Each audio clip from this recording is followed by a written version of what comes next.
Well, welcome everyone to Y Exchange. I know some people will join in a few minutes, but I want to thank everyone for coming here to see some lovely artists and their work. We'll do introductions in just a second while I let everyone in. Awesome. Well, I'm Alex Law. I'll be sort of helping us walk through this presentation. I'm here with Kinetech Arts, which is myself, Diane, and Wei. Hi. And of course, we're here with our lovely featured artists, Ezra and Sholeh, who wave over there. Yay. So as most of you know, Y Exchange is co-presented by Kinetech Arts, ODC Theater, and the Djerassi Residence Artist Program. We do this every last Wednesday of the month. So if this is your first time, welcome aboard. It won't be your last. I hope not. These artists are really engaging, really just beautiful people overall. I'm really excited to show them off today. And what else will I say? It's always free, so please tell people to always come aboard, invite them to not just Y Exchange, but our other events, which are Open Lab every Wednesday. I'll share more details later. So without further ado,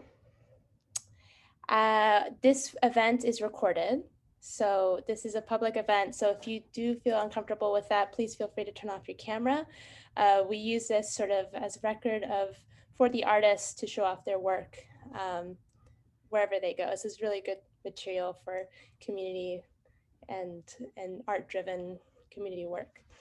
So again, I'm Alex, and we're gonna do 2 feature presentations. I'll let you know when we go into the presentation part, and then we'll do a following Q&A. So the presentation for each artist will be about 25 minutes, and then a 15-minute Q&A afterwards. So please come with your questions ready. You can add them in the chat while the presentation is going on, and then afterwards we can all be in gallery view and discuss what you found interesting or any questions you have about the work. So I'm gonna stop talking for a little bit. I'm gonna pass it on to Diane over here, who knows these artists very dearly and can say a little bit about who they are. So, hi, Diane's right there. Hi, everyone. Wow, thank you so much for being here tonight. And thank you for this lovely introduction. Yeah, I have some echo here. Let me just figure this out. Because Wei and I in the same room. Yeah, okay. Yeah, thank you. So thank you everybody for being here. I just love this event so much. We've been doing Y Exchange since 2014. We started in 2014, every last Wednesday of the month. We've been doing that. We have featured hundreds of artists. And every event is a big surprise because we know lots of artists, but we don't know enough. So it's always amazing even for us. We know the artists, but we always discover so much and we get to know them more deep. So I'm excited to learn more about Sholeh's and Ezra's work. So thank you, both of you, for being here tonight. Thanks for your time. We're all excited to see your work. And I would like to thank ODC and Djerassi for co-hosting this event with us. And we're gonna get started. And I just wanted to say a few words, how I met these beautiful, amazing people. I met Ezra, I believe maybe 3 or 4 years ago. He came to our lab once and he started talking about dreams. And I was like, oh, he knew so much about dreams and all the process. And I thought, oh my God, this man is so interesting. We had such a great conversation. And then I started following his work, and he came to this hack and documented our events that we do every year. And since then, I've been kind of following him. And now that everything is online, I've seen his things on Instagram, and I reconnected with him and thought, oh, Ezra is so active. He's doing so many things. We want to know more about that. So I invited him to come and tell us what's up. And then Sholeh, I met through Liam Towel, who is here today. Say hi to Leah. We are three of us and Dina working on a project together. And so I start to get know more and more about Sholeh. She came to the lab and showed some amazing soundscapes that she makes. She's an interdisciplinary artist, so her art is very I don't even know how to describe because she does so many beautiful things. So yeah, that's it for today, and have a wonderful time. And we get started. We're gonna start with Ezra, and this is gonna go for 25 minutes, and then you can all ask questions to him after that. Hello, Ezra. Good evening. Can you hear me? Awesome. I'm Yes. coming in hot, hot, hot, hot, hot. Thank you again for reaching out and seeing what I'm up to, Danny. I was shocked, humbled, embarrassed, and shy, as you know, about sort of talking about the things that I do and getting my work out there. Or a lot of the work that I do, most people that I'm an actor, director, which is out. It's public, constantly out in the public kind of art. But I generally don't personally consistently advertise it a lot. I feel like the screen art is my way of getting my introverted self out and talking about, or acting out my emotions and doing those types of things. And it gives me a platform to do that rather than other careers. So you saw the stuff that I was doing, Danny. Thank you, Wei, for your interests, and thank you, Alex, for hosting. This has been exciting, but also I warned them that I'm so shy, and I was running around when I worked on the dance hack years ago. I was doing film work for them, and again, I was also hiding. But since some of the work has been national, I cannot hide these things anymore. And I'm going to talk about some of these things. This year's been an amazing year for me as an artist, quote unquote artist, because I still don't identify myself as a label per se. But the things that I've been doing has been a lot of artwork.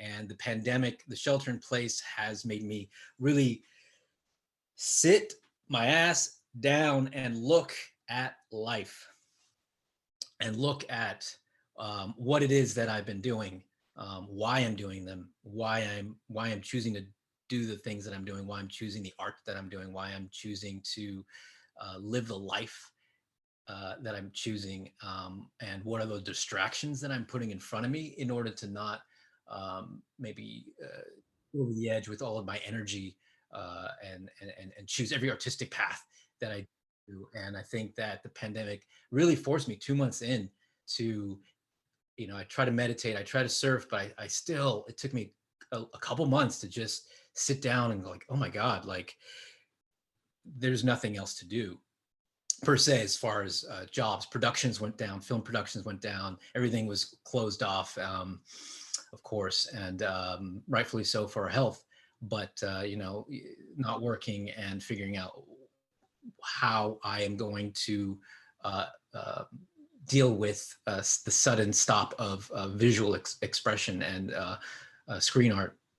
And I ended up really just looking at that and talking with my girlfriend, who is also my best friend, about what's going on with both of us, what's going on with me. And luckily, I booked some jobs this year, and I booked a film at the end of last year. But this year we got a lot of awards and official selections. And that helped me focus on marketing and getting that out there and talking to film festivals and Q&As and all that kind of stuff. And I also booked some commercials, and I'll show you that too.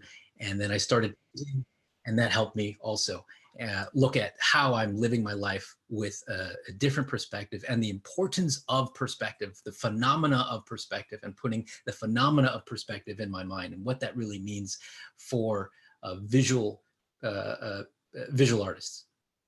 So I'm going to show you some of my work. Let's see here. The first thing I'm going to show you is the trailer for Junior. It's a short film written and directed by Genova Carlisle.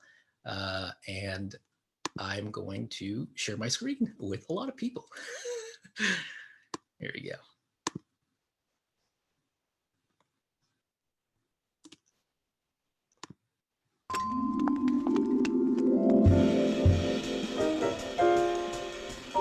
Man, that ain't for you, man. That's for girls. He probably thinks it's cute. We don't know. That's the problem.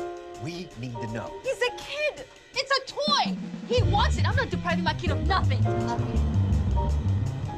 I'm raising my son to be a boy. You say this is about him, but this is about you.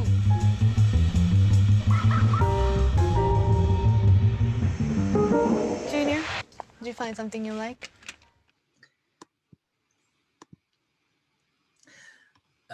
So yeah, that was the trailer that we put out, and it's gotten to a lot of festivals: Montreal International, Montreal Black Film Festival, San Francisco Independent Short Film Festival, which is part of the SF Film Festival. We did an incredible amount of work for the film, the crew, everybody. It was an incredible film, like a big budget for a short film, kind of serious work, and I had a lot of fun. I'll show you a scene from that movie now.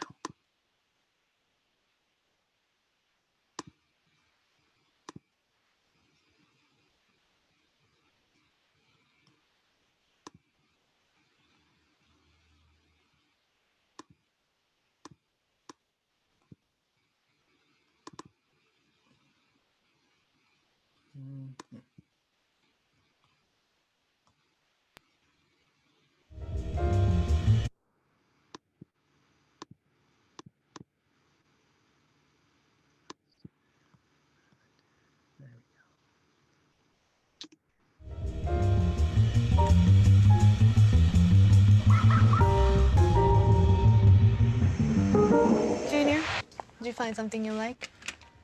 Yeah, it's too many for him. Yeah. Damn near overwhelmed. Don't be squatting down like that no more. What? Why? I know what toy I want. Boy, you better quit. What? So you don't want to be my toy then? Brandon. You want to be my toy? There's kids in here. Boy, be patient. Act like you'd had it before. Stop. Shit, I am. Look. Brandon, you found something you like, baby? Man, that ain't for you, man. That's for girls. Yo, bro, give it up, man. That ain't for you. That's for girls. Get it from them. Brandon, baby, you can't have that one, okay? Brandon, put it back now. That's for girls, man. You a boy. Man, don't start that shit in here, man. Hey, wait, let him keep it. At the register, man. just give it to the cashier. Oh, no. We about to start whooping him. He don't be listening to Oh, nothing. hell no, you are not touching my son. He mine too. And then he gonna be out here just doing whatever the fuck he wanna do? Now he playing with girls, dolls and shit? He probably thinks it's cute. We don't know. That's the problem. We need to know. Man, give me the fucking gun, man. Give me the You fuck. need to fucking chill right now. Okay, I'm straight.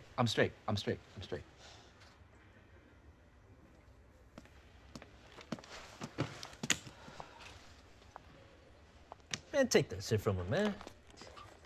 Man, get it from him. Look, man, no more playtime if you don't give it up. Junior, baby, we can't buy that one, okay? I'm buying it.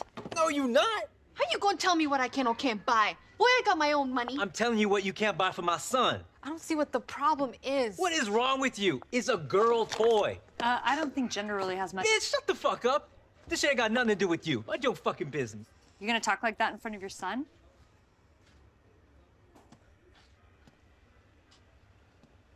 All right, fuck it. You pay for it.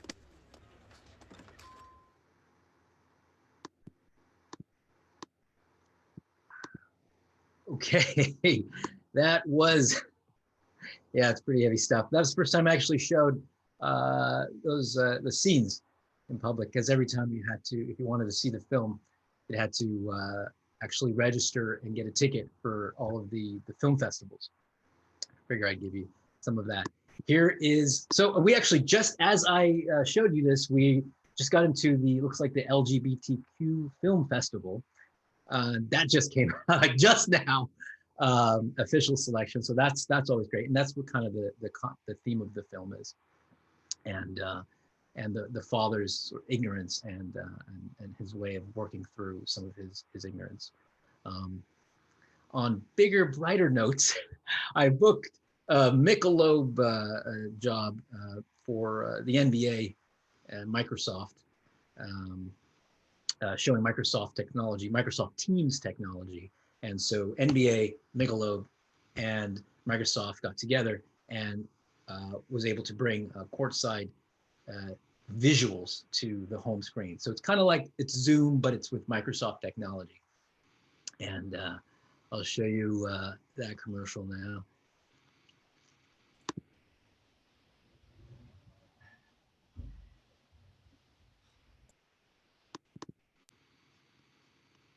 The NBA is suspending the season. As a basketball fan, the new normal told us no fans allowed. We decided the new normal needed new rules. And the virtual crowd goes wild. A whole new game meets a whole new experience. Upload a photo of the Michelob Ultra Ribbon to ultracourtside.com for a chance to win tickets. That was a short commercial for a big job, and that ran the entire length of the I think towards the past couple months of the NBA season. I hope they bring it back, and that's again for safety, so that you can get courtside view since everything is closed and there's a bubble for the NBA. And I will show you behind the scenes of that.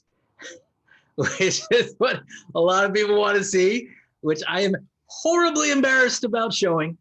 But I'm going to show you my wonderful girlfriend actually shot the audition for that. And maybe I have it, maybe I don't. Let me see some behind the scenes of the commercial here. So this was in COVID. I'm sorry, with the social distancing and the mask. You could see here real quick how, can you see my screen? Yes? Not yet. Not yet. One time. So this is DP working with the camera. They are very far away from me for social distancing, and they put a long lens on there. But I think it'll be fun because, I mean, even when we were looking at it right now, you know, we were looking into our camera. But see how they blacked out this. It'll be fun because, I mean, even when we were looking at it right now. This is basically how productions are done today. Everyone's still wearing the mask. There's somebody on set who is making sure everything is wiped down. You can see the little booties there for protection. And anytime anybody was not eating, we always had our masks on. So it was pretty good, and we had abided by a lot of the rules there. I don't know if I actually put the audition on my, let's see here. Maybe I don't have it. Maybe I spared myself Freudianly. I'll show, maybe I have time, I'll show it to you later. Anywho, another job that I was able to complete this year was I was working for the Black Cat Jazz Club in San Francisco, and I was working for to record Keon Harold's live album that he was doing with artists like Bilal and Guapale and Dele and Kenneth Whalen, and my company. We shot 3-camera setup, and it was a week performance, but we went in there for three nights a week, and we essentially made music. I essentially made sort of like MTV Unplugged type of videos. And I also was awarded the SF Artist Relief Grant when that first came out this year, which allowed me to finish the films. And now Keon and I are trying to put all this together for his album that will come out again. And we're talking about hopefully getting an Amazon Prime deal to put all of our, to pull all these out. Let me show you the trailer for that.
So I'm going to show you actually a scene of what that looks like.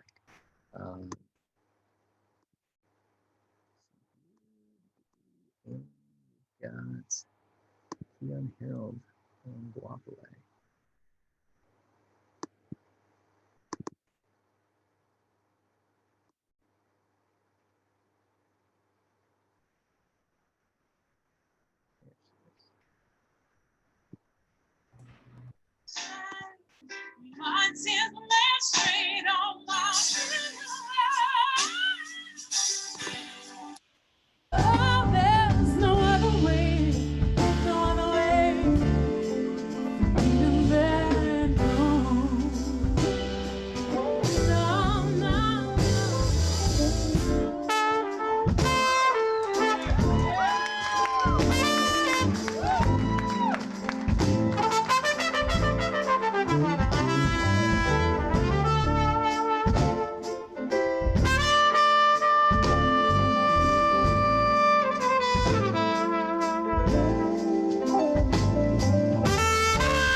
And Kenneth Whalum.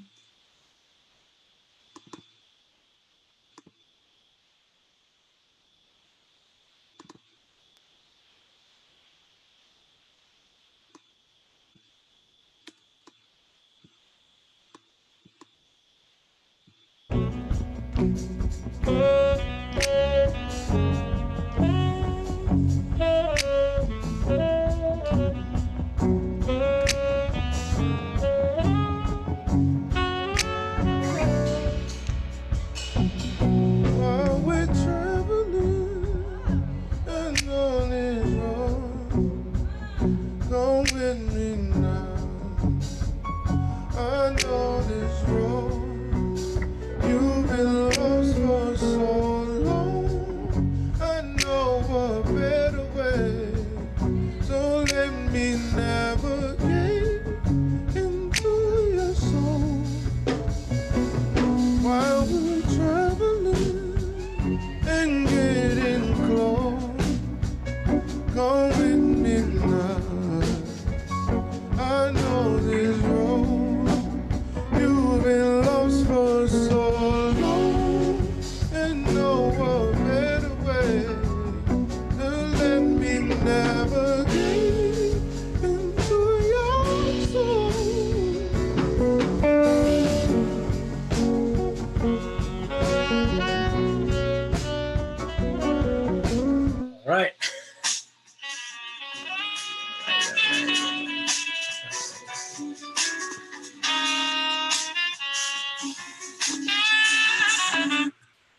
that's a fun job, and I've got a bunch of those going on. All those guys are Grammy winners, and beautiful people to work with, and we're trying to get all these have not been shown to the public. These are just, I just sent it out to maybe just friends, but a lot of this is hopefully going to be presented in a proper album package. So yeah, that's that. And my most recent thing that just happened last weekend is a video art piece that I did probably a good number of years ago, handful of years ago, but it had an exhibition at the Lightbox Gallery in Manhattan. And on these really huge wall-size screens, and it was an immersive, it was in VR, you could go in persons, they do the temperature check, the whole thing. And this was part of a creative coding and sort of computer engineer artists, and mine just happened to be in the era of, of new media. And I'll show you that here with the exhibit as well.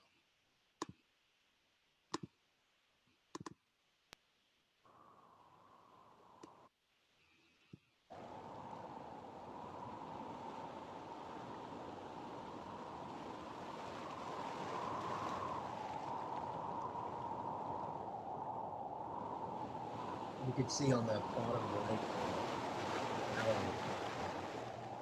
all walls of this entire gallery.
That piece was called "A Move Without Fear, and the Very Heavens Shall Follow." And that was after I saw my friend come from his ayahuasca trip down Peru, I believe, and he was just shining.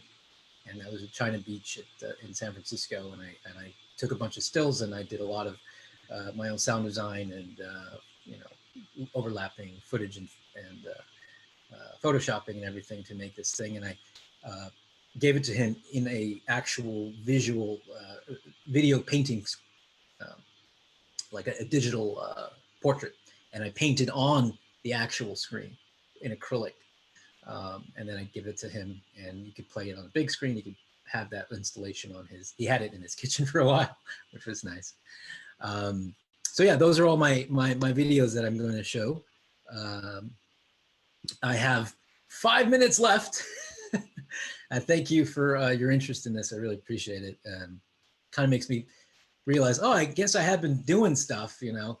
A lot of the time I find I disregard my own work in order for it to not hold sort of a attachment or sort of an egoic attachment, sort of a way to burn off all of this visual stuff going on. And I seem to forget myself and forget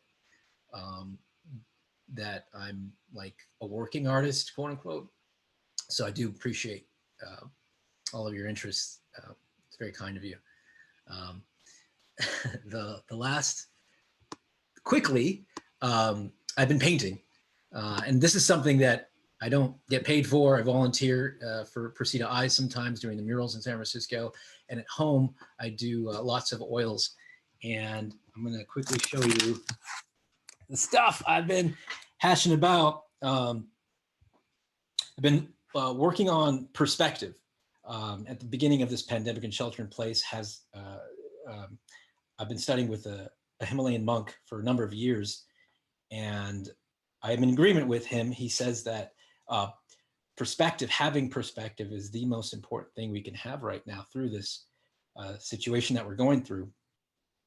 Namely, not just a metaphorical perspective, but also tangible perspective. So going outside and seeing the distant mountains or the trees or a sun setting or the stars and putting actual phenomenal perspective in the mind creates the feeling in the body, mind, and the spirit that there's a brighter future ahead, a sun setting in the future. And if we do this in habit, eventually we will think in a consistent basis that there is an end to these sort of bookends of darkness.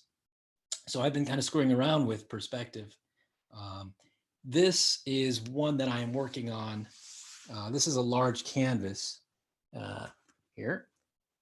This is one that has helped me. This is called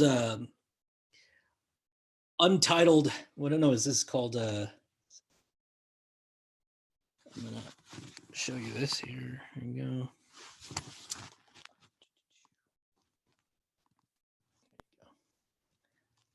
What did I do? I'm going to just put it on my screen because it seems like it's easier. This is called Unfocused Self-E. Every time I feel like I'm confused with what I'm supposed to be doing in life, I end up painting this, and this is me out of focus. And with the apartments in the background, it's supposed to be like an actual lens that's out of focus. And the hope is that every time I don't know what the hell I'm doing, I paint out my my artistic conundrums and or laziness. So that's one that I'm still working on, but it is meant to look like fuzziness. Let's see here. So that's that one. It's a large canvas, so you can see it with my hand here. The next one is something I've been doing for a year, and this is also about having, I can't see it there. This is also about looking at, the eyes are supposed to be relaxed in essence, and you could see sort of a stoplight. And the idea is that you are to slow up. The title of it is Slow Up, Buddy. Let me show you here. So you're supposed to see the red light that's off, the caution yellow that's on, and the green light that's off. And it's, you know, it's kind of a meditative work. That's kind of the idea of what I do. And to remind myself to slow down, but I entitled it Slow Up because I've noticed that our language is negative and dark, and I'm experimenting with language itself. So we always say, oh, you know, I'm down for that. Or, you know, oh, that's ill, that's ill. Oh, that's sick. Or, oh, that's sick. You know, like our language itself is littered with negativity. And it's in our environment. It's the way we perceive and think about things. And I'm just trying to see what that does if I start to change my language into sort of a positive thing. But more on that later. I can show you more stuff. I think that's my time, folks. So I have to cut myself off. Amazing, Ezra. Thank you so much for showing us. Let's just snap all around. Thank you for presenting. If everyone can go into gallery view, we can all see each other's faces again. Let me do it myself. Awesome work. Awesome work. I won't spend too much time, but I want to open the floor. There's a lot of questions coming in through the chat, but feel free to unmute yourself and just kind of go for it if you have questions that come up to mind. Let's see. Oh, we're doing the Q&A right now? Yeah, we got, so I got one from Praveen. He just said, when you painted acrylic on LCD screens, was that actual paint or Photoshop? That was actual paint. Let's see. So if you saw the gallery work, that's all digital. But my friend actually has the piece, and it's painted on with actual acrylic on there, and I believe it's not glossed or varnished, so you could scrape off the darn paint. It's very delicate. And I was joking around. I'm like, well, maybe the value's gone up on that. Not that you're gonna, sell it. He's like, it's already on eBay, bro.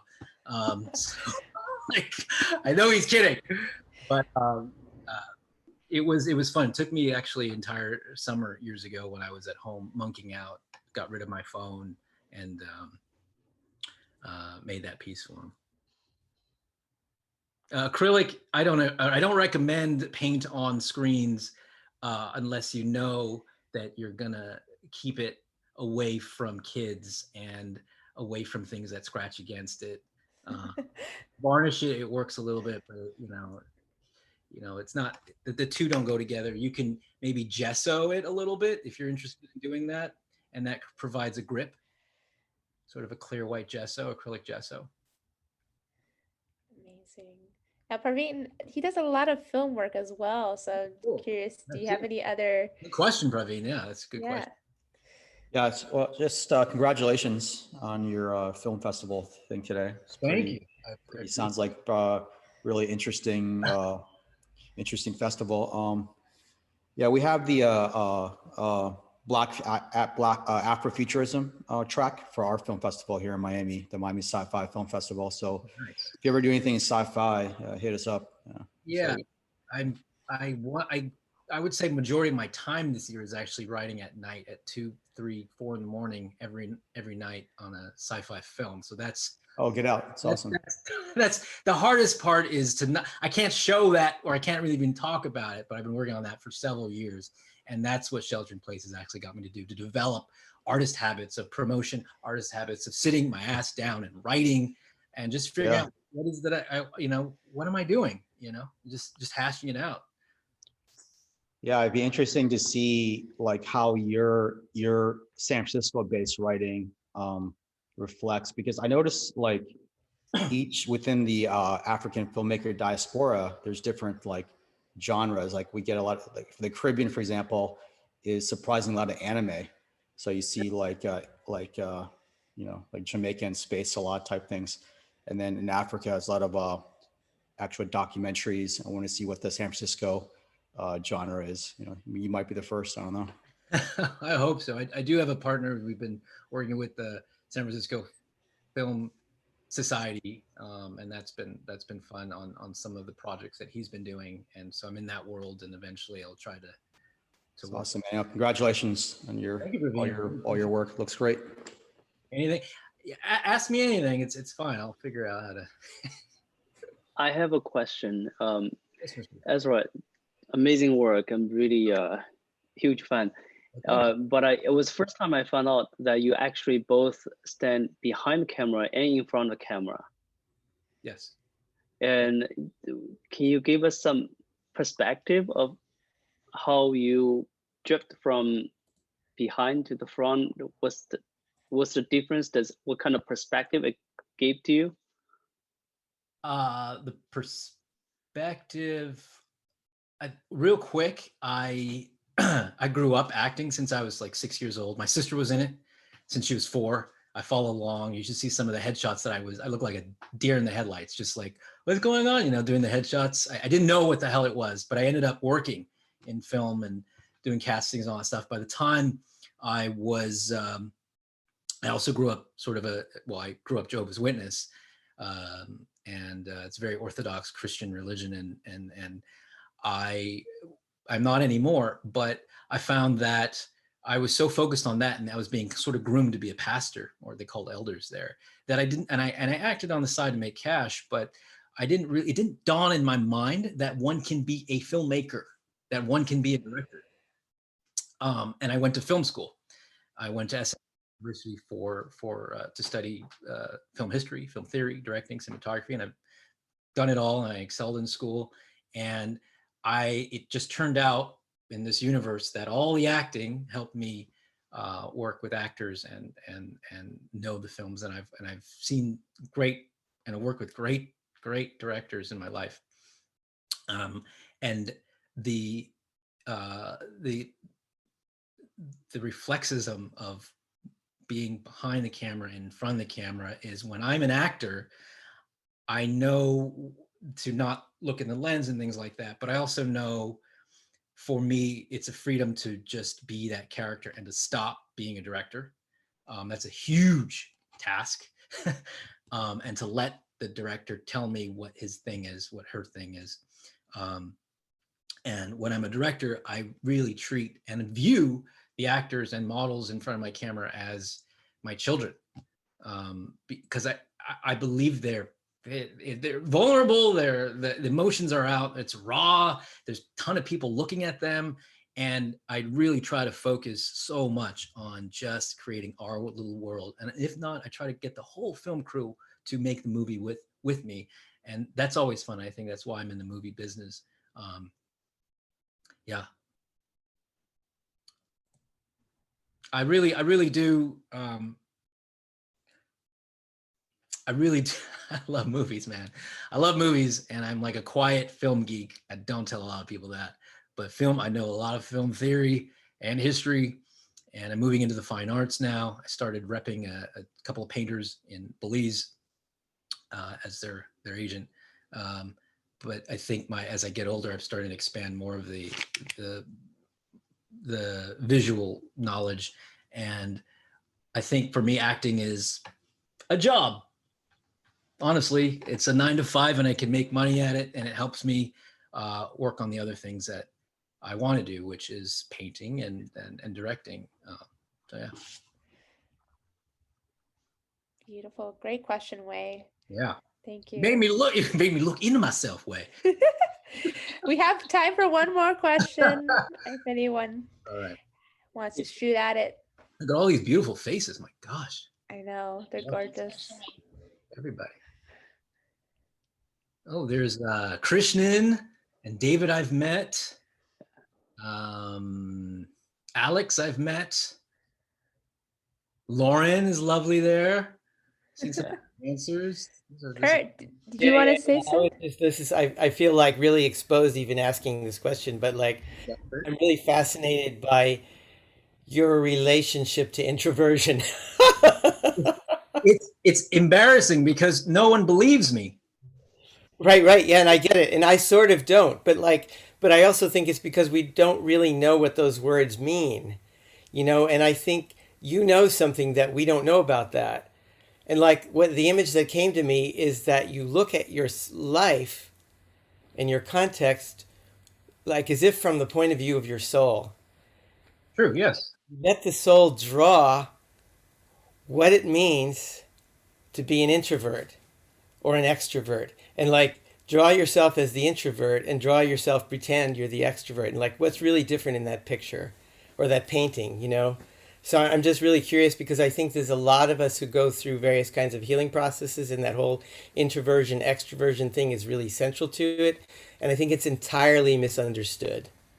I think so. I think there's dualistic words that, introvert, extrovert, they're so specifically dualistic and so specifically denotative that we don't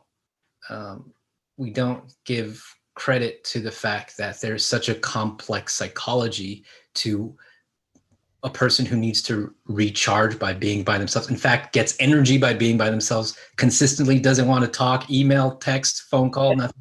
And then there's the other who needs it all, but there's also a rainbow of people who use different forms of extroverted activity, introverted activity. And again, my parents could tell you I'm quiet until the camera comes on and I'm a different person. I think that's, for me, the dream world is created once somebody calls action. and nobody believes that I am so shy and I'm so introverted, but I do not like the possession, the feeling of being possessed by a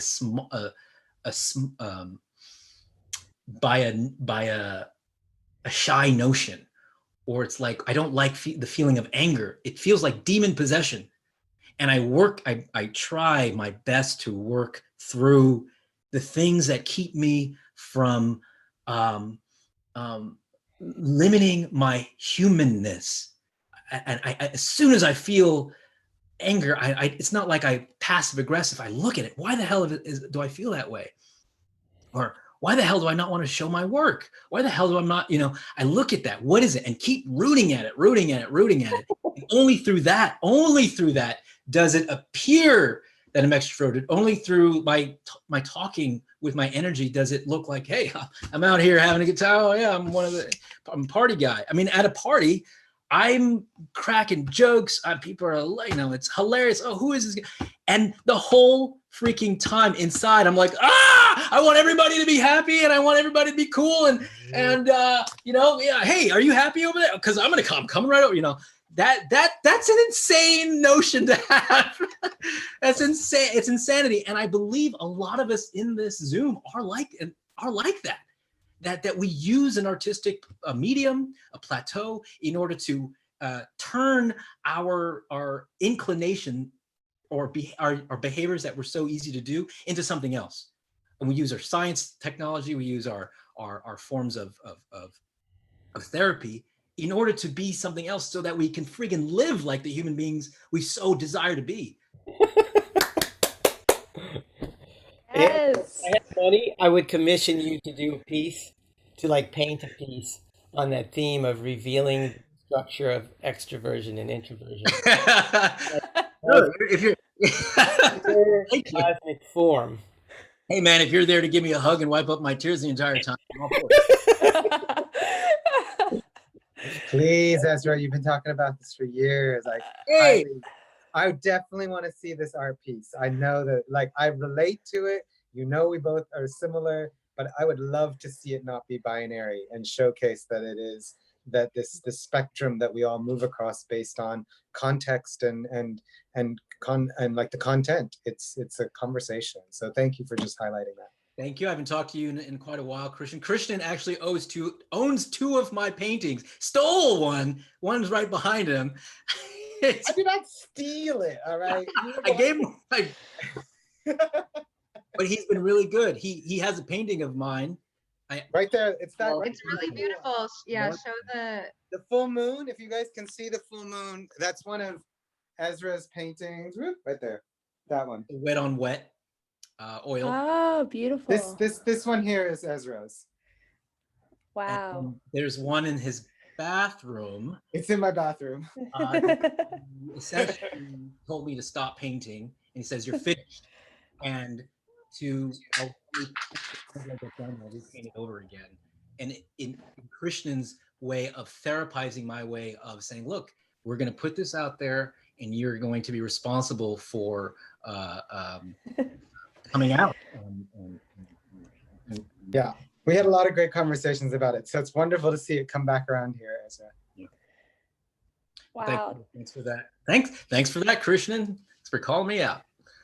Thank you guys. Thank you so much. Everyone just snap fingers. We're going to do a quick transition actually here, because I want to get to more art from our dear and beautiful interdisciplinary artist, Sholeh Asgary. So without me saying much, I'll let you go and introduce yourself, and we'll go into another Q&A, and yeah, we'll have fun. Great. Hi. So I'm thinking I should probably make sure, let me get my slide up and then I'll start talking. So this is, okay. We've highly practiced this to make sure that we share the right thing. So give me 1 second.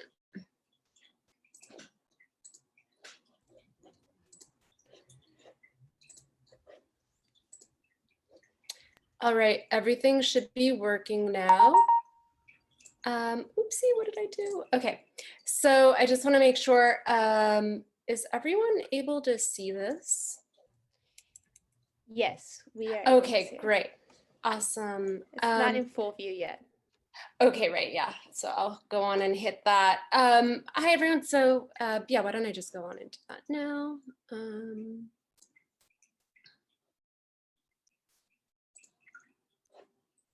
Okay, great. So yeah, hi, everyone. Let me go ahead and open up my thing so I can see at least a few of you. So hi, my name is Sholeh Asgary, and thank you so much for having me here.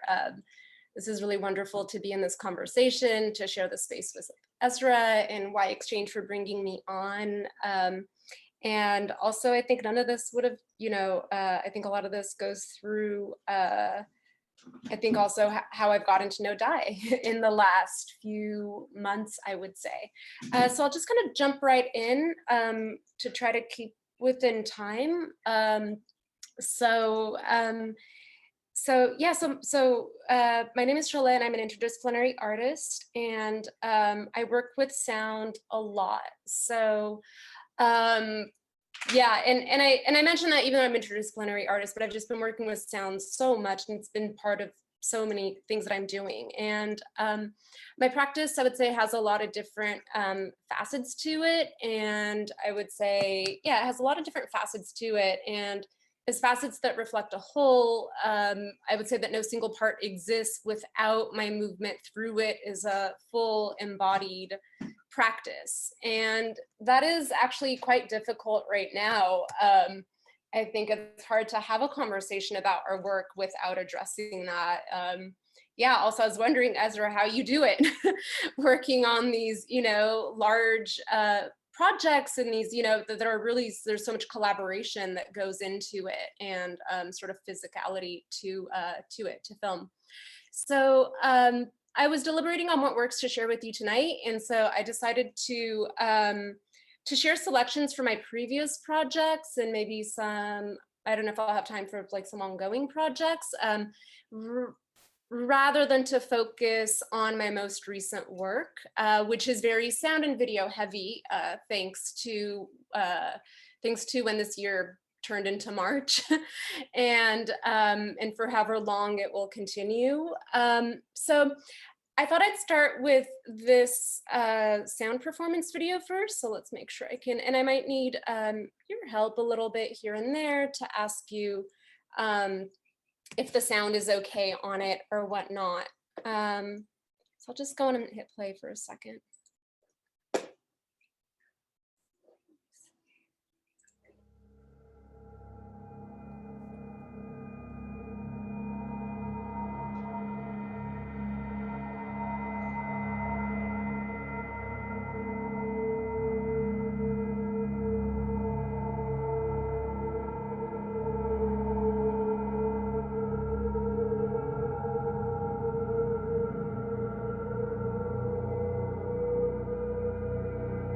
A bit to where it might be a little louder.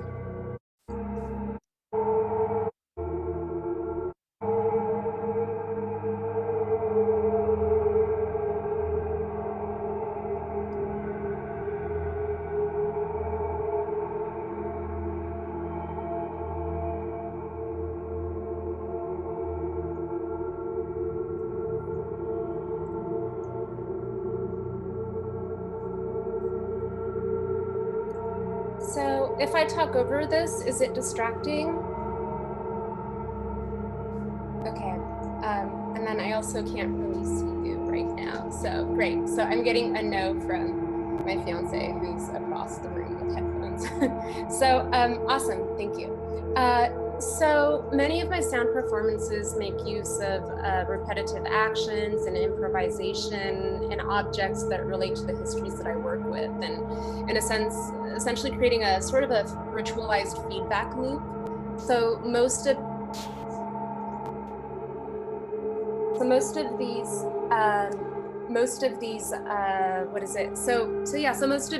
I would say, sounds are derived from physical objects that are not necessarily intended as instruments or for my own voice in real time. So in a lot of these pieces, People have likened my performance to an alchemy or something similar to cooking. Yeah, and so each performance is really, really unique. So in this piece that you're looking at, you obviously can't see my instruments and you can't even see my microphones or anything. And these are all things that you would normally see in a physical performance. And so I think that for me, and here's an example of like a live in-person performance. This was actually from late January at Pro Arts and presented by Arab Amp. And so for me, there's something really very important about place, and I would say like about place and about being in a physical place. So whether you're alone or whether you're there with other people, there's still this this act of making space together and existing and feeling in that space together. And this was something that I hadn't realized was crucial to the performance of music, or at least for me. And I didn't really get that until, you know, we couldn't really do that anymore. And so don't get me wrong, like I'm really happy to forego stage anxiety, and I'm, you know, and in fact, I prefer to experiment and explore and do, you know, create sounds in total isolation with no one around. But there's a reason I do what I do, and I think part of that comes to that physicality of the place and of finding a way to share that space and sort of build together, whether you're a silent participant or not. So in creating this piece over here, what I did was, I felt like, to me, or at least in my work, the performance of sound didn't make sense to me as a live stream where people watch me. Like, I'm pretty unremarkable as a sort of performer in that sense. I'm just pretty much twisting knobs and, you know, mumbling or screaming into a microphone. And as a live stream performance, I can't really receive presence in that format. And so what I did here instead was I was trying to find out, like, okay, we're kind of in this for the long haul, and what makes sense to bridge like that time and in place, like what makes sense in the space to create in some way. I can't go after what I cannot participate in right now. And so in this piece, what I actually did was I performed my own track. So I performed my own track. So I recorded a track, and then I performed to my own track without the microphones and the instruments and all of the stuff. And I physically performed to my own track. But what I did was I actually trained myself first to sing and move in reverse. And then I kind of memorized more or less my own sound piece in reverse. And then what I did was I played my sound piece in reverse, and then I set up the camera and I filmed myself moving and singing in reverse to that as I had practiced. And so at the end of this, I flip it all around. You know, the final video, I flip it around, and I also flip the soundtrack, the sound piece around. And in a way, like what you kind of get is this sort of like closed loop that I've created with myself, or this sort of like mirror of myself or my other self in space. And so this notion of space, and let me move forward to the next slide. So this notion of and I'll talk about this actually over here, what you see in these slides. You're probably wondering what is going on in this contraption, because I talk about performing in space in this image, but I'm like surrounded in wires and water. And I'll kind of go into that next. So this notion of space and place and time and water can be seen throughout many of my installation and performative works. And I think in some ways my work excavates my own future mythology by bridging together these sort of like swaths of time and history, and a lot of this being done through water and movement and sound, and most recently, a few years, through water clocks. So the piece that you're looking at right now is actually documentation from an audiovisual installation that I did a few years ago, in 2019 actually. And this was at Flux Factory in New York, where I was also a resident. And this piece is called Anahita, and Anahita is actually the name of an ancient pre-Zoroastrian goddess of water who later on became associated or identified with other gods and goddesses, and some of them of water. So one faction of Anahita broke off and I believe later on became associated with Inanna and Ishtar. And so in this piece, Anahita, which is also the first slide in the whole series that you saw, the blue, I think it's this like very unmistakable blue image, with this basin of water in the center, and actually what's in the center are these water clocks. So in this piece, I would say viewers are invited to sit in this room, and they're invited to interact with the water clocks that are in the center of the room. And I'll talk about water clocks too, I promise. And so in this room, the walls back here tremble with the sound of a drain pipe from the building that's being sort of fed into the walls by a transducer. So you could feel it rather than hear it. And I love interactions with people who come in there. I remember this one couple who came and we had a whole conversation about like earthquakes and, you know, and people, I don't know, at a certain time thinking that earthquakes began with water, and the rumbling sort of brought this up. And so these kinds of like connections are what I really love.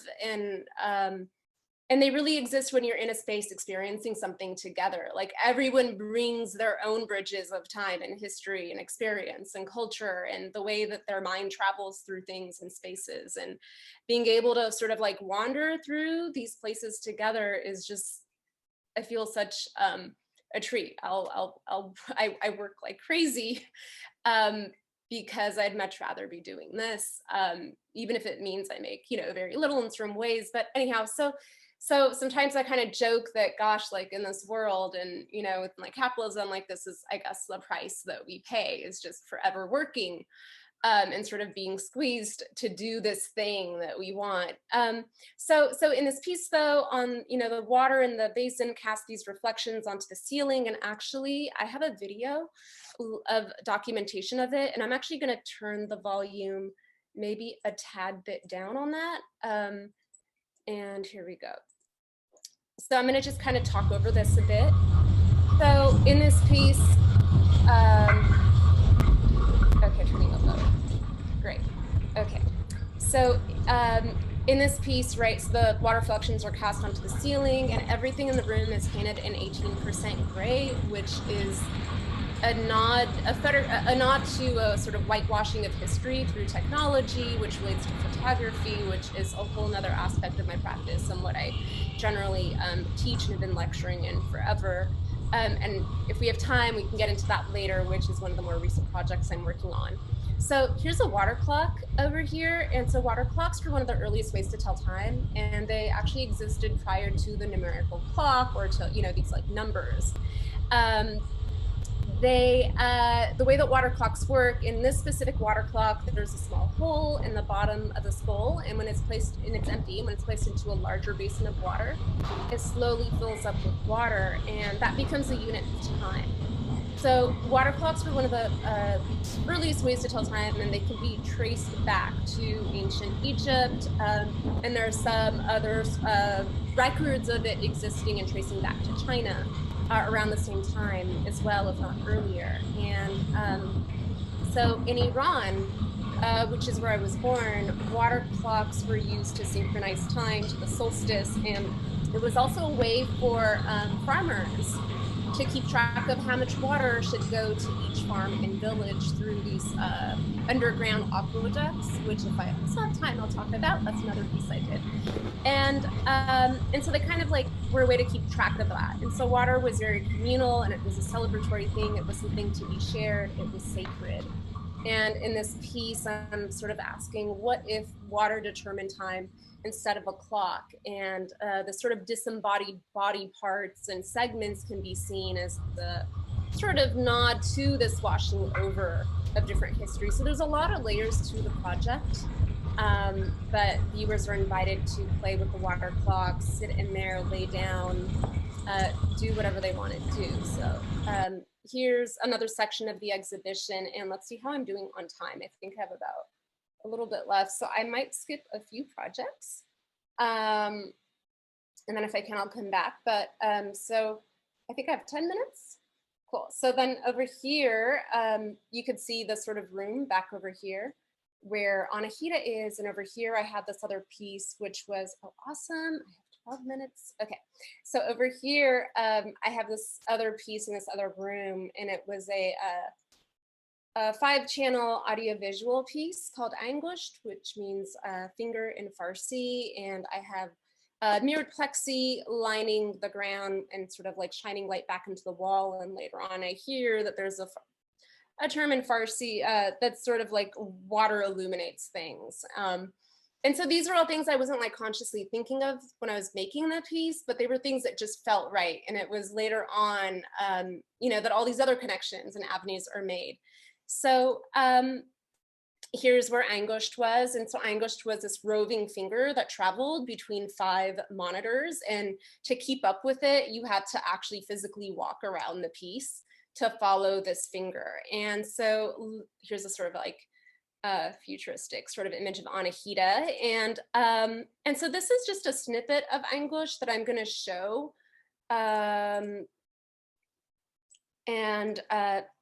This is, I created this for, so later on I recreated Anguished to keep it on one screen as a single channel, and I actually felt it worked better is that in that iteration later on as a solo piece. So what I've actually done here, is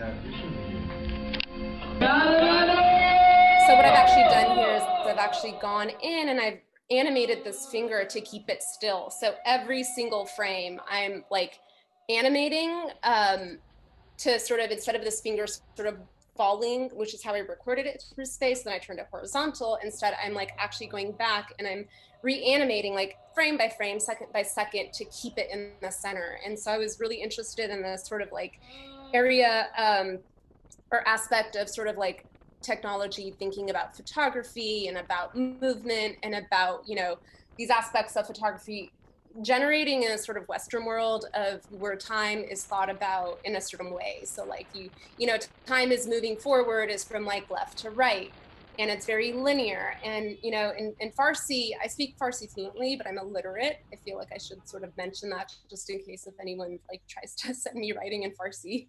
But in Farsi, like you actually read from right to left, and thinking about the water clock and about these sort of different notions of time as a sort of non-linear thing. I started also thinking about, I was in this piece thinking about technology and this sort of violence and the superimposition of trying to keep something, you know, within this sort of linear back to forward. And I'm specifically like in that piece thinking about Etienne Jules Murray and Edward Muybridge, who were, you know, the sort of forerunners, you know, like everyone in photography is called a father, the father of this, the father of that, in a film of photography. And so really thinking about this sort of aspect of it and this history of it and how, you know, in trying to sort of do something to do this opposite thing. Like I was trying to create an image of stasis instead to sort of counteract that. But I'm gonna move on to, I'll come back to Ranot because I actually, maybe if I can come back to it at the end. And so I do want to talk about this piece. This was called Ob. So Ob means water. It's the Farsi word for water.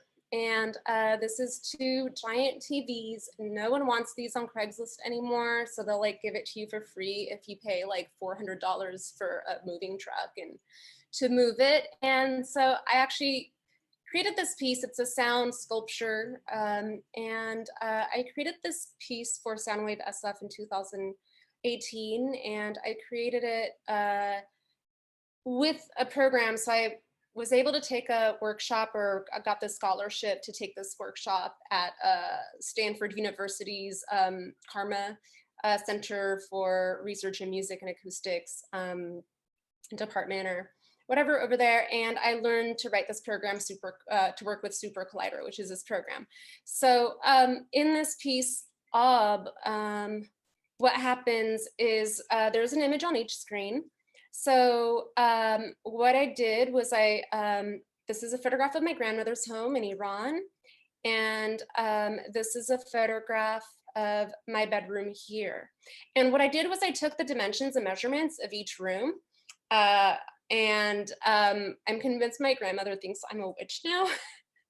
And she's a little superstitious, but so maybe a little bit, because some of these projects end up feeling really like witchy, where I sometimes like there's like I know I'm doing a good job if we're getting like goosebumps or tingles in the space, or if it like works into your experience or memory. So what I did was I took the measurements of my room and asked her for measurements of her room. And I actually, in Super Collider, which is this program, I wrote this composition, which is using the measurements of each room. So let's say if my room is like 10 feet by 11 feet by 12 feet, whatever, what I did was I wrote this composition that automates or sort of creates these layers of ob. So I recorded myself saying ob, but actually saying like, okay, ob for 10 seconds, ob, and then ob for 7 seconds, and ob for 2 seconds and 1 second. And in this program, what I have it do is, for example, I sort of build a volume through sound. So like I fill the foundation first if the room is 10 by 12 feet. So 120 seconds of ob of like 12 seconds or whatever. And then I layer the next foundation and the next foundation. So foot by foot, I layer until the ceiling. And they just layer onto each other and they run until they're done filling up. And so by the time you get to the top layer, it's one side like ob, ob, ob. And so of course, each room is unique. So this is only one room right now. I'm gonna forward it a bit. And then it kind of fills up.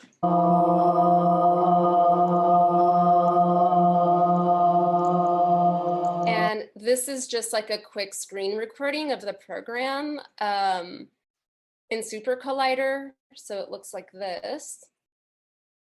And it just felt like the right thing to make this piece. And then this is the sound for the next room. This is my room. And I pitched it higher for my voice.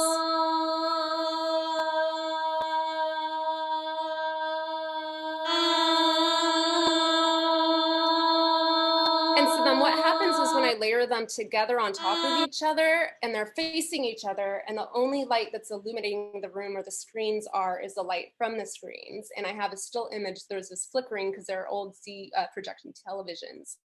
And they sort of like chant or sing to each other.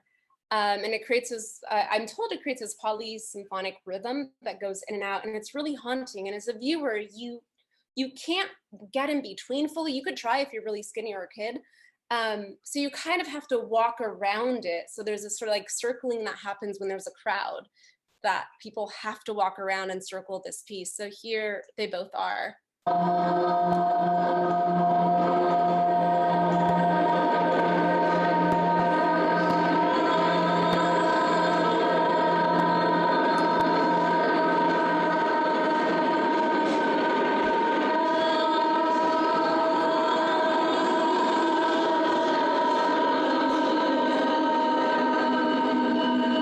I'm not sure on your end if it's my speakers or if it's on, or the file is corrupt. Maybe I copy pasted it too much, but it's a little bit, sounds a little bit jacked up. So that was this piece called Ob. And more recently, this is a piece called In Blue Time. So yeah, so these are like a few pieces from the last few years. And this piece In Blue Time was supposed to be a physical installation in Mosaic Projects in New York this year.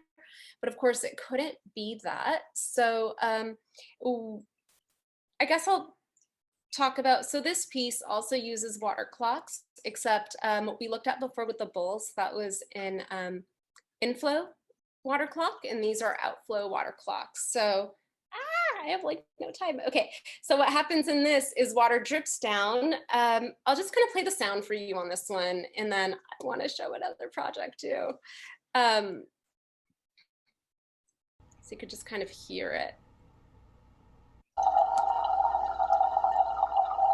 So these are multiple water clocks in one room, and they're all mic'd with contact mics, and the sound is fed back into the room. So we had to cancel this installation in this exhibition because of COVID. So I realized this as a Google SketchUp. And I recorded the sound from different water clocks I had set up in my studio on my own. So I'll kind of go over, let's see what else I tried to squeeze in here. So I guess one thing about that piece and about some of the pieces, I think that there's this aspect of, I would say there's this aspect of like, kind of like, I would say, so I mean, I try to talk about like this piece, and there's a whole like interview on it was a project online with them. And so for me, I think like with this piece, I was thinking about time in different places and not being able to connect them, and not being able to make that connection with the physical place. I think in this piece, or in some of them, there's this aspect of witnessing. And so this aspect of witnessing where it's not just like you're seeing something, but you're seeing yourself see something. And sometimes it feels like the objects and the pieces are watching you. So there's this sort of, I wouldn't say fully outsider, but there's this like entire other language that takes place in this and with these pieces and these dialogues. So I think in some ways like actively working against being othered, and rather shifting the focus to the act of witnessing, because I think in the act of witnessing, you become aware of yourself in that space. And you're more aware of your sort of awareness of your relationship to that space. So like you're there with the piece, but it's kind of there on its own accord. You just happen to be there at the same time. So this is just a little tiny snippet from some recent video pieces, video sound pieces. This was from Soundwave Next that premiered at Great Area recently. It was a tiny snippet. And so this is part of a larger 40-minute piece with works by Leah Mona Tawil, who's here, Zulfikar Ali Bhutto, Dina Aladib, and myself. And this piece, Dina and I worked on together, and I've recorded the sounds within it as well. So this is using this sort of reverse walk. I'm going to forward it a bit to here. So she kind of like walks through I'm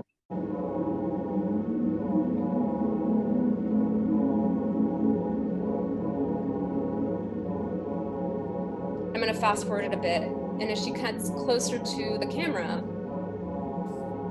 so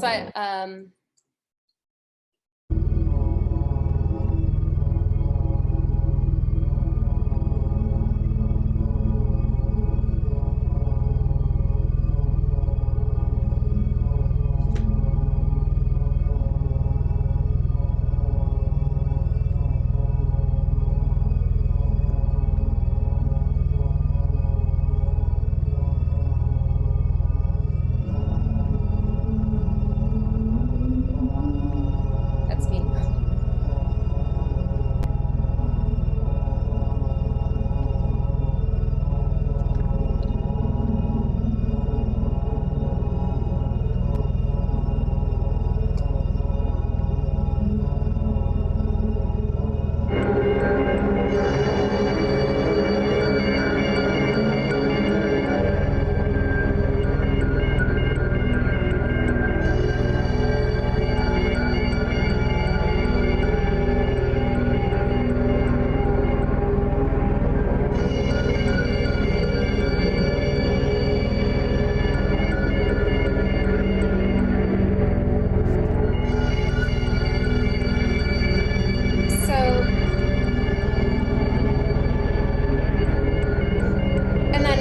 And then this part continues on for about 5 minutes, and I kind of showed you a snippet. So the part that you don't see is when she completely emerges out of the ocean. So literally comes out of the water towards you. I'm going to show another little snippet that's part of that same project. Oops, I put that one in twice. And oops.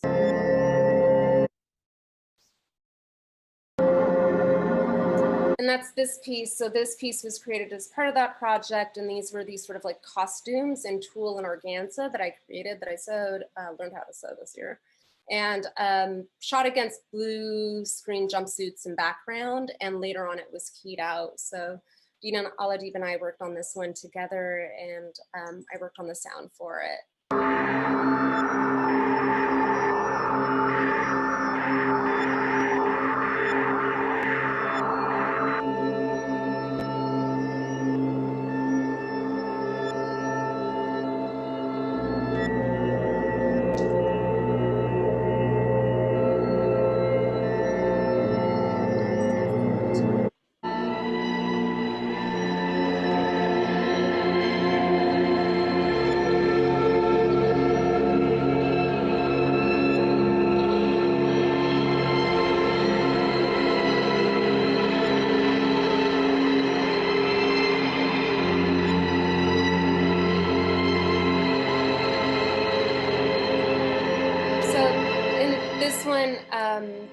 Also is a small snippet out of a longer sort of piece. So there's a lot of things that I'm obviously leaving out, like this and this, which goes back to photography, but I'm happy to chat with anyone later about it as well.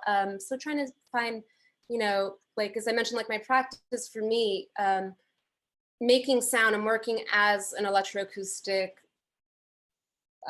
musician or vocalist, and all of these things only can exist along with the physical aspects of my practice. So they're all linked together. So really trying to find a way of like how to balance all of these together. And yeah, and so I think a lot of things for me this year have been about collaboration and about making space for different projects and connection of building these spaces with other people in different ways. And so I can talk more about these things later on. And one of the projects that I'm working collaboratively that's going to be premiering next week is actually with Di and with Leia and Dina, and I'm sure we'll talk about that later on, but this was actually, we filmed this piece that was supposed to be in person on a day, it was like on our like apocalyptic day, when actually no, on the week after that, like on our day 5 of like, I don't know how many apocalyptic days we've had this year, but it was during one of the smoky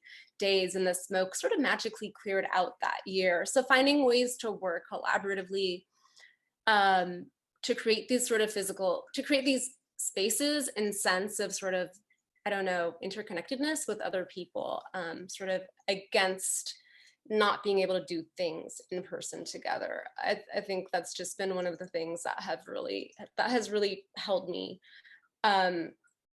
through working, yeah, this year.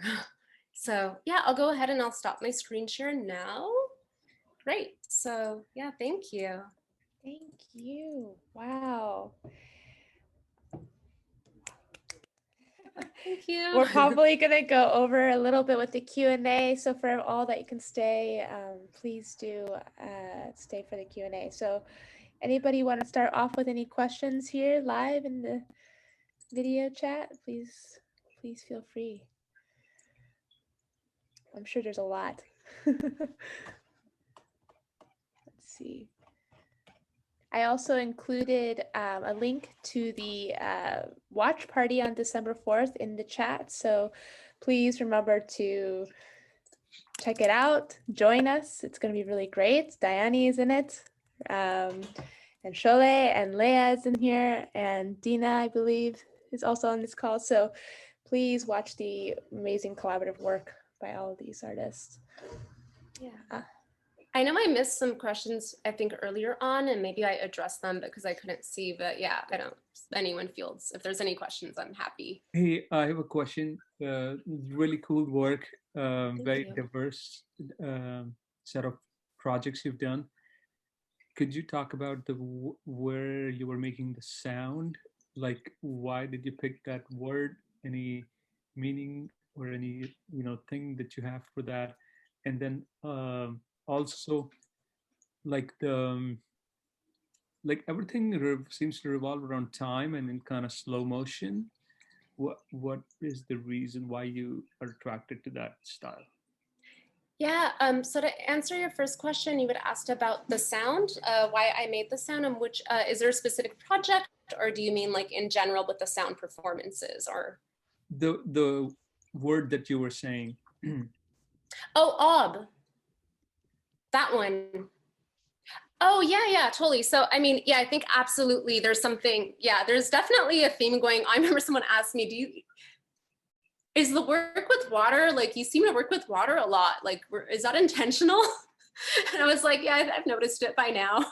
And like, I think also with time, like you mentioned, I'm realizing like time just keeps on coming back in the work. Like, I think I never really consciously thought to like work with time, but I think in some ways that aspect of time being a part of the work, I think to sort of bridge, like to bridge this sort of like being in multiple places, like if you, I mean, at least for me, it feels like, I mean, time is just such a human experience, but also like being part of a diaspora, or, you know, I wasn't born here, I was born in Iran and came here when I was so young as a refugee. And so for me, like, I don't have a lot of family besides my immediate, you know, parents here, but it's this sort of aspect of, I think, of having to sort of bridge your own physicality between different places that you can't always be in.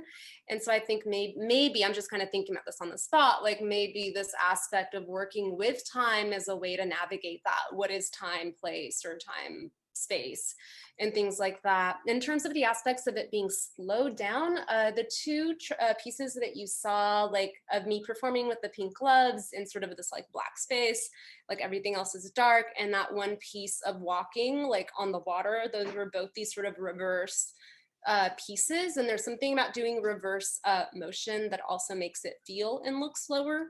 And so I think that yeah, I think, but to connect it, and those video pieces are more within this sort of year of the way that we're living and the way that things are, and this sort of struggle to connect. But I think with the other pieces, like with the ob, that piece with the monitors, ob is the Farsi word for water. And it actually also it's the only, I mentioned, there's a reason I mentioned I was illiterate. I could speak fluently, but I'm illiterate. I can't read or write Farsi.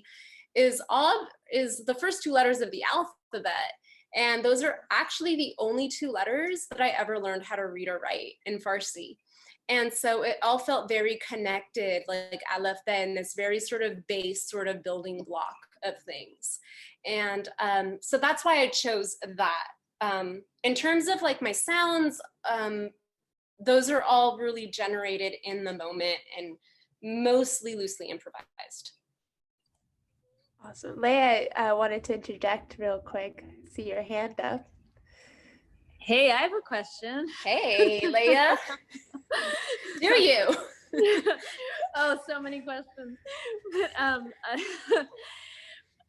was just curious, just because I know that you're working on a million projects right now, and I see how your work, all your different works, though they have such distinct visual character, are totally in conversation with one another thematically. I'm wondering if like your preferred method is to be working on multiple things at once, or whether like if given your own flow, you would just do one thing at a time. Like are you always working on multiple projects with multiple elements, with multiple? I'm just curious how your brain works. Oh, thanks for that question, Leah, because I'm always curious about how your brain works and how you work on multiple things. That's a really good, you know, I go back and forth, because if you're my fiance and you live with me, no, you'd probably catch me having a temper tantrum, whether I have too many projects or if I have too little projects. So I can't say, but what I do love, I do like working on multiple things at once. And for me, it's just really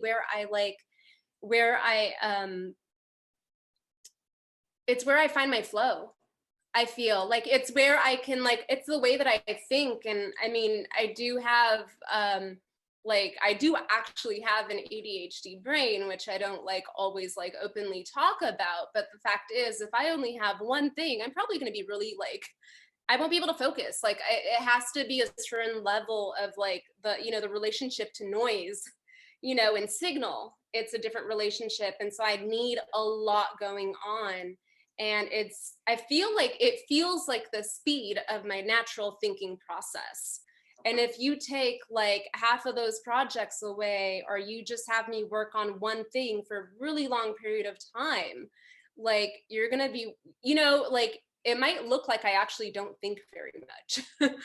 And, you know, but when I have like a lot going on, it's how it feels natural to me. But of course there's a balance and there's a flow to it. And I feel like the fact that I'm really happy to hear that you said like they do feel like in conversation with each other, all of these different things. And so I think that if they weren't in conversation with each other, and if I didn't feel like I was at that place in my practice, it could be really detrimental to sort of feel like you're actually fragmented. Whereas for me, it doesn't feel like I'm fragmented. I'm seeing this joke from some of my friends saying, how many Sholehs are there? So, but it's my happy spot. But yeah, thank you for that question. Thank you guys for all staying over. We have a couple more questions, so hold on tight. We have one by Ben. Oh, wait, no, May. How do you know when to end a piece or performance? May. Hi, May. Oh my God, that's such a good question. You know, with the performance, it's weird. Okay, so with the performance, okay, so with a physical piece, how do I know how to end it? It usually involves someone coming in and being like, Sholeh, you actually like are finished with the piece. And me saying, what, you're crazy, there's no way. Like, I just started physically putting this and that together. And it literally sometimes takes someone, just an outsider, like saying like, actually, like, you don't need to work more on this to make it look like you did something. And I think that's more about the, like, the process is always going in my mind. Like, I'm thinking about it and I'm plugged in. So when I physically come and do something, it's like, it comes out, if that makes sense. So sometimes that aspect of knowing a piece is finished tends to actually be more of a reductive process of like, okay, now what do we need to take away? Because, you know, like, rather than keep adding to it. And that is something that I feel like is like this muscle that develops. But in terms of a performance, it's like, it's weird in sound performances. Like, I feel like I know that I've done a sound performance that I'm satisfied with or I'm happy with if I kind of don't remember it. So like, because I'm in the moment and I'm in it. And then it's just like, I know that it's over because it just feels right. And I can't explain it. But if I'm thinking, should I end here? Should I end there? Should I do this now? Should I do that now? Then I know that I missed the present moment and I wasn't tapped in. But yeah. I see a question raised. Should I go for that one, Alex? There's one with Ben who was asking about how do you make your voice so spooky? A bunch of delay, reverb, question mark. What else do you think? Of course. Yeah, I mean, delay and reverb. I've been training for a few years, but I've really been lamenting, like, I'm just like, I kind of suck at singing songs. Like, I cannot sing a song, and I've been training for a few years, but I can make noises. Like, I can do noises and do strange things, but I can't sing a song. So I think like, but yeah, there's a lot of delay and reverb. And in terms of sound, I don't know. I just like do a bunch of stuff. In terms of like effects and chains, there's a lot of contact mics going on. There's a lot of like, I actually use the sound of water and work those into loops and relayer. And there's what else? Yeah, like I'll have a few microphones going as well. Like, yeah. I think wraps up with our final question from Ezra. Do you want to ask it? Because I mean, I want the two artists to go at it here. Your work was incredible. I love video art and I love what you're doing. And I love sound art. Thank you. I have a lot of questions for you, but one of the most pedestrian is like, what software do you love using the most? What do you find yourself using the most? And is there a software that you like love? You know, I can't say there's a software that I love. I have really bad luck with everything electronic. Like computers always do weird things on me and things crash. It's just been that way. And I have other people to attest to it, including my partner who's sitting across from me with his headphones on in this Zoom room. But I think that the software that I use or love the most, there he is I wouldn't say there's a software that I love or use the most, but like right now I started using Premiere. Okay. Cool. So a lot of the stuff that you saw, except the finger animation, was created in Premiere. And I just kind of have been learning and teaching myself Premiere for the projects this year. That's for video, yeah. And then for sound, I mean, I have Final Cut and then I don't use it that much anymore, but like, and then for sound, I just hop around between things. If I use a software for sound and I'm hooking up my MIDI, so I'll sort of live record and live sample my voice into my MIDI, and then I'll like work that into the piece. I've been using my MIDI keyboard with Ableton. And I'm really, I have to say, like kind of haphazardly going at like with these things. So it was really funny because I was at Gray Area to record some of the pieces recently, and it was Matt who was assisting us. He was, you know, videoing it or whatever at Gray Area. He was the staff, he was there, and he asked me, I was playing my sounds through my recorder. I just recorded a bunch of stuff and I was playing them, and Dean and I were there and I was doing movement to them. And he asked me, do you use synthesizers? And I just felt like such a weirdo because I actually didn't know if I use synthesizers. And my answer was like, well, I have a 1950s sine wave oscillator, and like technically that's a synthesizer. And like it was something I had to like kind of like come home and like ask and Google and be like, do I use synthesizers?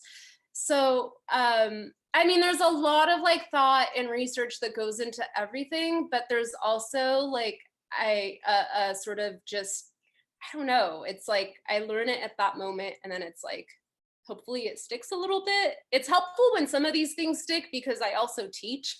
So like, and sometimes I'm just like, I swear last year I knew exactly what I was talking about this like software. And now it's just gone because I didn't use it for a year. But I feel the same way about my. I probably have a lot. I was gonna say I probably have a lot I could learn from you.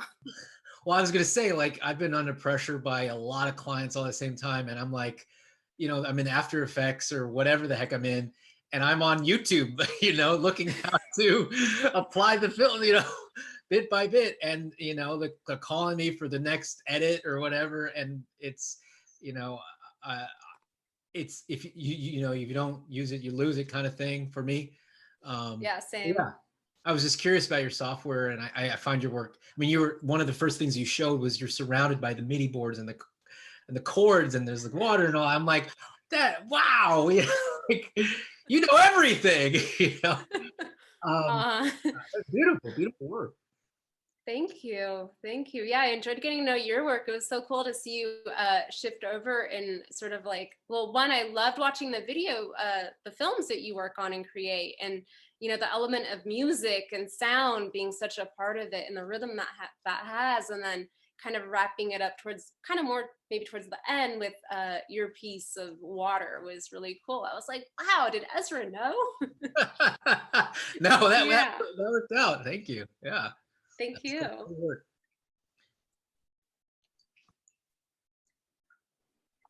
Alex, you're muted.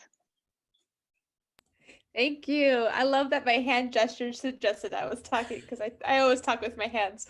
But anyhow, thank you so much for being with us today. It was absolutely beautiful to see both of your work side by side. I almost wish it was longer, but you know, I will follow up with some details tomorrow in an email. I'll pass along all these websites so you can check it out and dive deep into their work on your own time. And also feel free to reach out to them because these are beautiful human beings who love to engage and and share. So I did plug in the details below. Also, please note you can always contact Kinetech Arts, info@kinetecharts.org.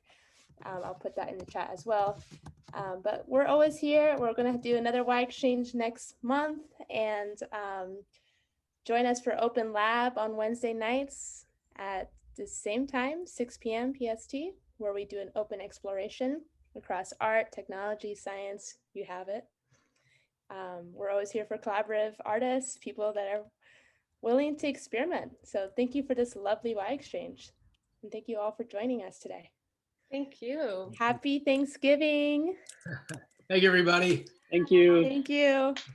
Happy Thanksgiving. Happy Thanksgiving. Happy Thanksgiving, everyone. Or happy Thanksgiving. Thank you, Sholeh. Thank you, Ezra. Thank you. There's the cat. Beautiful work. Wow. Where am I? All right.